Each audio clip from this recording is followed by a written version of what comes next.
नमस्कार,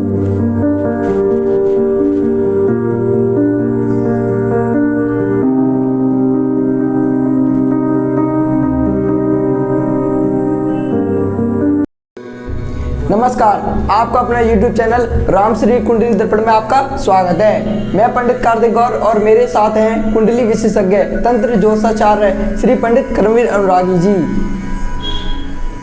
गुरुजी, आज हम ये जानना चाहते हैं कि हमसे जाने अनजाने में पाप हो जाते हैं रोज़मर्रा की ज़िंदगी में, क्या हमें उस पाप का भी फल भोगना पड़ता है? जैसे कि हम बैठे बैठे मच्छर मार देते हैं, या हमारे पैर के नीचे दब के चींटियाँ मर जाती हैं, या कहीं सांप निकल आता है घर में, हम उसे डर की वजह से मार देते हैं, मक्खियाँ मार देते हैं, क्या हमें इस पाप का भी फल भोगना पड़ता है?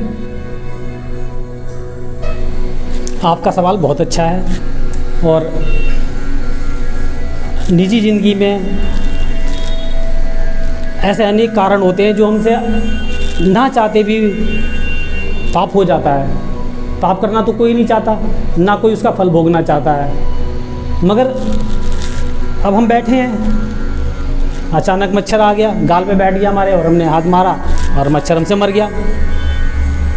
जीव हत्या तो हमने की, चाहे हमारी इच्छा हो चाहे ना हो। अब हम घर में बैठे हुए हैं जैसे, और अचानक सांप निकल आता है, तो हम क्या करेंगे?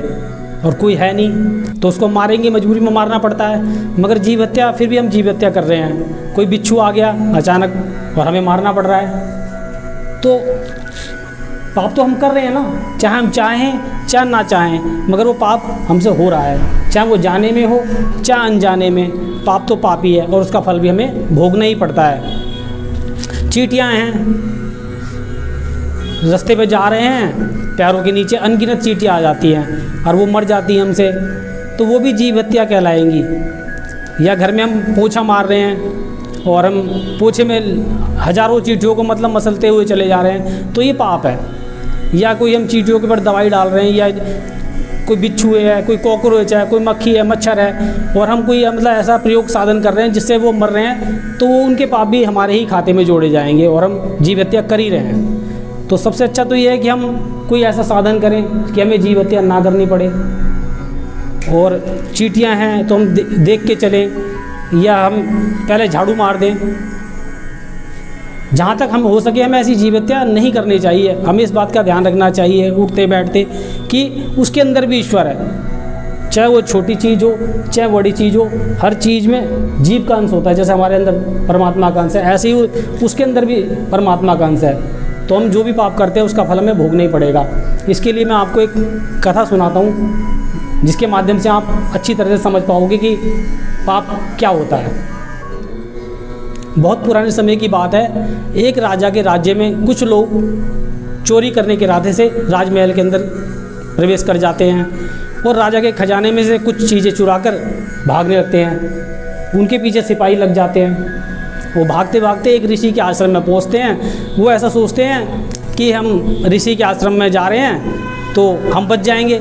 सिपाहियों का ध्यान मतलब नहीं जाएगा कि मतलब वो सोचेंगे भी आश्रम में तो चोरों का कोई काम नहीं है। मगर उसको चोरों को घुसते हुए सिपाही देख लेते हैं। अब वो चोर तो छुप जाते हैं, अब पीछे पीछे सिपाही आ जाते हैं और सामने देखते हैं कि एक महात्मा आसन में बैठे हुए हैं और तपस्या कर रहे हैं। तो वो ये सोचते हैं सिपाही कि ये चोरों का सरदार यही है, ऋषि बन के बैठा हुआ है और मतलब चोरी करवा रहा है। तो सारे सिपाही पूरी की पूरी टोली को उठा के राजा के सामने पेश कर देते हैं और राजा को बताते हैं कि राजा साहब ने चोरों को पकड़ लिया है और ये चोरों का सरदार है। अच्छा, ऋषि उस टाइम ध्यान मुद्रा में ही थे, उनको ऐसे ही कि ऐसे उठा के ले आए थे, जैसे वो बैठे हुए थे जिस मुद्रा में वैसे ही उठा के लेके आ गए वो। अब राजा ने देखा, उन्होंने कहा ठीक है, इन्हें सूल दंड दिया जाए, इनको सूल दंड देना चाहिए। सूल दंड ऐसा होता है कि एक ऊंचे स्थान से और सूलों के ऊपर मतलब छोड़ दिया जाता था, बहुत दर्दनाक मौत दी जाती थी। तो उन्होंने सबको मतलब राजा के सिपाहियों ने नीचे सूल थे ऊपर से छोड़ दिया ऊंचाई से, और वो सूल मतलब गुदा मादर से घुसते हुए चले जाते थे और जितने दिन जहाँ तक जाएगा वहाँ तक मतलब वो दर्द से कराने लगता था, जो भी मतलब बहुत बुरी मौत होती थी वो। तो जो सिपाही ने चोरों को फेंका तो वो 1 घंटे में प्राण उन्होंने त्याग दिए। जो ऋषि मुनि थे जैसे ही वो सूल के ऊपर गिरे और गुदम आदर से जैसे ही वो सूल अंदर को जाने लगा उनको चेतना आ गई और एकदम से वो तो ज्ञानी थे, तपस्वी, मांडली ऋषि उनका नाम था।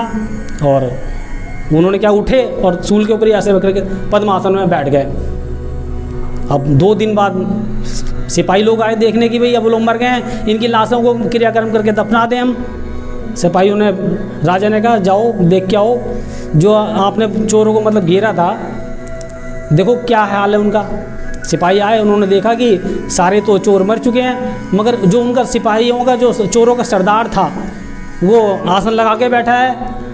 राजा को जाके उन्होंने ये सब बारे बात बताई तो राजा ने कहा कि हमसे कोई अपराध तो नहीं हो गया कि तुम लोग गलती से किसी ऋषि मुनि को उठा के ले आए हो और मुझे तो पता नहीं, चलो चल के देखते हैं। राजा ने वहाँ जा देखा तो एक ऋषि और क्या कहते हैं पद्मासन में बैठा हुआ सूल के ऊपर।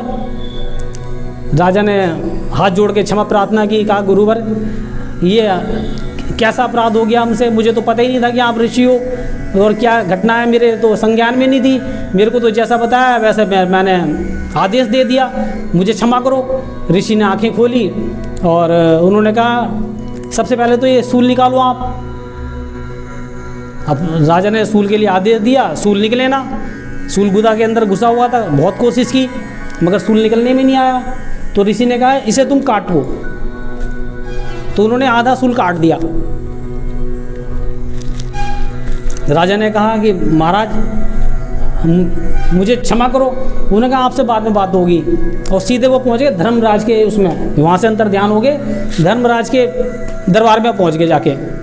और धर्मराज से बोला कि भाई ऐसा मैंने क्या अपराध किया जो एक मतलब ऋषि हो के भी मुझे इतनी पीड़ा हो रही है, इतना ऐसा दंड मुझे तूने मेरे भाग्य में लिखा।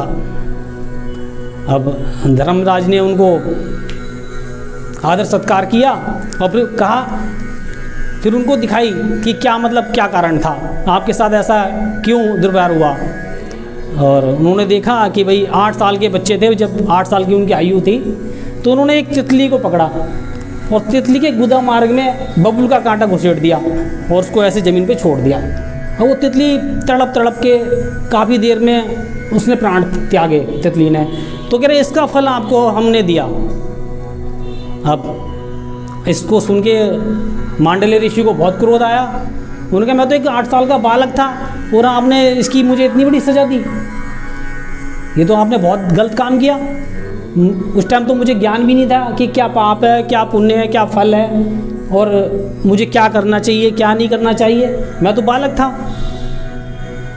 आपका विधान तो बहुत ख़राब है, इसको आपको बदलना पड़ेगा, ऐसे नहीं चलेगा। उन्होंने फिर नया विधान बनाया ऋषि जी ने कि 14 साल की आयु तक अगर कोई बालक पाप करता है तो उसको उसका फल उसे नहीं मिलेगा। और फिर भी उनका क्रोध शांत नहीं हुआ मांडल्य ऋषि का। उन्होंने उसको धर्मराज को श्राप दे दिया कि तुम्हें 100 साल तक धरती पे जैसे मतलब मेरे को पीड़ा हो रही है ऐसे तुम्हें पल पल आपका अपमान किया जाएगा। धर्मराज थे, ऋषि की आज्ञा को टाल तो नहीं सकते। उन्होंने महाराज जैसे आपकी आज्ञा, आपका श्राप भी हम आशीर्वाद के रूप में स्वीकार करते हैं। वही धरती पे विदुर के रूप में जन्म लिया उन्होंने महाभारत काल में, और कौरव उनका अपमान किया करते थे। तो कहने का मतलब ये है मगर वो सूल की पीड़ा उनकी सूल फिर भी नहीं निकला, मांडल्य ऋषि का सूल नहीं निकला, क्योंकि सूल गुदा मार्ग में ही लगा रहा और उस पीड़ा को वो अब तक भुगत रहे हैं। और ये घटना मतलब कोई झूठी नहीं है, वेद व्यास जी ने महाभारत के अंदर इसका मतलब वर्णन किया है। महाभारत आप पढ़ोगे तो उसमें मतलब आपको ये सारी कथा मिल जाएगी। तो कहने का मतलब है जब एक ऋषि, इतने ज्ञानी ऋषि को एक जरा से उसके लिए भी दंड मिला था, तो हम तो नित्य प्रतिदिन कितने पाप कर रहे हैं, अनगिनत पाप कर रहे हैं। तो ऐसा नहीं कि मतलब हमारे पापों की क्षमा हो जाएगी। अगर हम जो जान के कर रहे हैं उनका तो पाप का फल मिलेगा, और जो अनजान के कर रहे हैं उसका पाप का फल भी हमें भोगना पड़ेगा। और हम जो जानबूझ के कर रहे हैं, जैसे हम छपकली को मार रहे हैं, सांप को मार रहे हैं, किसी चींटे को मार रहे हैं, जैसे आजकल गाँव में तुम देखोगे कि खेतों में गाय घुस आती हैं, उनको भाले से भोगते हैं, तो ये महापाप है। महानरक में हमें भोगना पड़ेगा। तो हमें ऐसे पाप नहीं करने चाहिए और पापों से हमें बचना चाहिए, क्योंकि उन सब जीवों के अंदर भी परमात्मा का वास है और हम भी परमात्मा के अंश हैं। और जो चीज़ हम दे नहीं सकते तो हमें उसको लेने का अधिकार नहीं है, इसलिए हमें पापों से बचना चाहिए। और यही हम कहना चाहेंगे कि हमें पाप नहीं करने चाहिए। गुरुजी, आपकी कथा के माध्यम से हमें ये पता चला कि पाप पुण्य क्या है। गुरुजी, हमने जाने अनजाने में अब तक कितने पाप किए होंगे, आज आपने हमें ज्ञान दिया, इसलिए आपका बहुत बहुत धन्यवाद। दोस्तों, अगर आपको यह वीडियो अच्छी लगी हो तो वीडियो को लाइक करें और हमारे चैनल को सब्सक्राइब करें, ताकि ऐसी हर नई वीडियो आपके पास तक पहुंच सके और ऐसी ज्ञान की बातें आपको सीखने को मिले। कमेंट में अपनी राय जरूर दें और राधे राधे जरूर लिखें। और दोस्तों, इस वीडियो को ज़्यादा से ज़्यादा शेयर करें। व्हाट्सएप, फेसबुक, स्नैपचैट, जितने भी सोशल मीडिया प्लेटफॉर्म है उस पर अपने दोस्तों के साथ शेयर करें और ये वीडियो हर हिंदू सनातनी तक पहुँच सके, ताकि उनको भी इस जानकारी का लाभ प्राप्त हो। अब मुझे दीजिए इजाज़त, मिलता हूँ नेक्स्ट वीडियो में।